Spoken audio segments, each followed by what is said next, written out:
అభివృద్ధిలో హైదరాబాద్ ప్రపంచంతో పోటీ పడుతోందని సీఎం రేవంత్ రెడ్డి అన్నారు. గోల్కొండ వేదికగా స్వాతంత్ర వేడుకల్లో పాల్గొన్న ముఖ్యమంత్రి ప్రఖ్యాత సంస్థలు నగరంలో జీసీసీలు ఏర్పాటు చేస్తున్నాయని గుర్తు చేశారు. ఈ ఏడాది నిర్వహించే గ్లోబల్ సమ్మిట్ 2.0 ద్వారా మరిన్ని పెట్టుబడులు తెచ్చేలా కృషి చేస్తామని తెలిపారు. చెరువులను ప్రక్షాళన చేసి భాగ్యనగరంలో లేక్ ఎకానమీని సృష్టిస్తామన్నారు. కాలుష్య నగరంగా హైదరాబాద్ కావద్దనే మూసీ పునరుజ్జీవన ప్రాజెక్టు చేపట్టామని రేవంత్ రెడ్డి స్పష్టం చేశారు.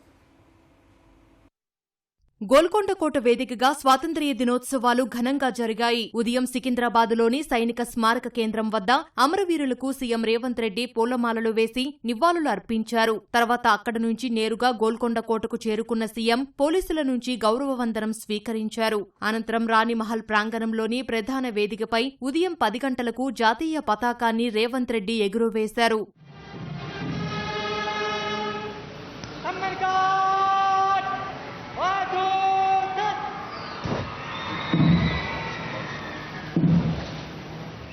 తర్వాత ప్రజలను ఉద్దేశించి మాట్లాడిన ముఖ్యమంత్రి అభివృద్ధిలో హైదరాబాద్ ప్రపంచంతో పోటీ పడుతోందన్నారు. టీఎస్ ఐపాస్ ద్వారా 1.95 లక్షల కోట్ల పెట్టుబడులు సాధించామన్న ఆయన అమెజాన్ సంస్థ $7 బిలియన్ పెట్టుబడి పెడుతోందని తెలిపారు. ప్రఖ్యాత సంస్థలు హైదరాబాద్ జీసీసీలు ఏర్పాటు చేస్తున్నాయని వివరించారు. గ్లోబల్ సమ్మిట్ 2.0 ద్వారా మరిన్ని పెట్టుబడులు తెస్తామని రేవంత్ రెడ్డి పేర్కొన్నారు.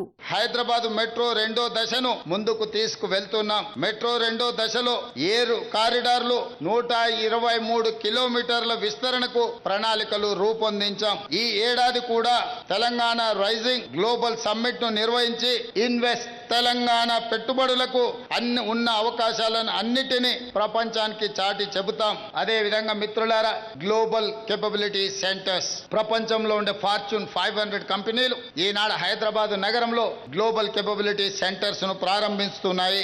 అందులో భాగంగానే ఐటీ రంగంలో తెలంగాణ దూసుకెళ్తుంది. 2025-26 తెలంగాణ ఐటీ ఎగుమతులు 3,97,000 కోట్ల రూపాయలకు చేరాయి. భారత్ ఫ్యూచర్ సిటీ చందన్వెల్లి ప్రాంతాలలో దేశంలోని అతిపెద్ద hyper scale AI ready cloud infrastructure క్యాంపస్లలో ఒకటి రూపుదిద్దుకుంటుంది.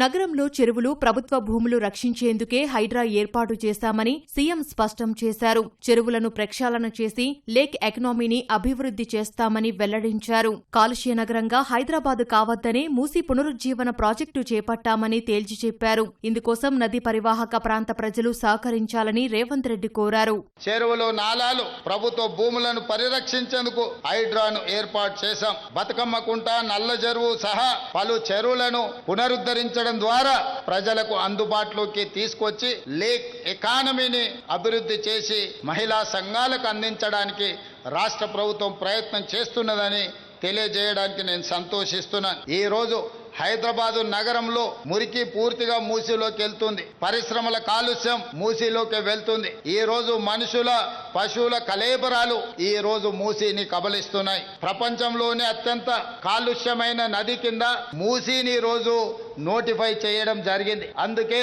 ఈ సమస్యను పరిష్కరించడానికి రాష్ట్ర ప్రభుత్వం కొంత సంవయనంతో, కొంత క్రమ పద్ధతిలో ఈ మూసీ ప్రక్షాళన కోసం ప్రయత్నం చేస్తున్నాం. దయచేసి మూసీ పరివాహక ప్రాంతంలో నివసిస్తున్న వాళ్ళు పెద్ద మనసుతో సహకరించడం ద్వారా మన నగరాన్ని అంతర్జాతీయ నగరంగా తీర్చిదిద్దుకోవడానికి మీరు ముందుకు రండి.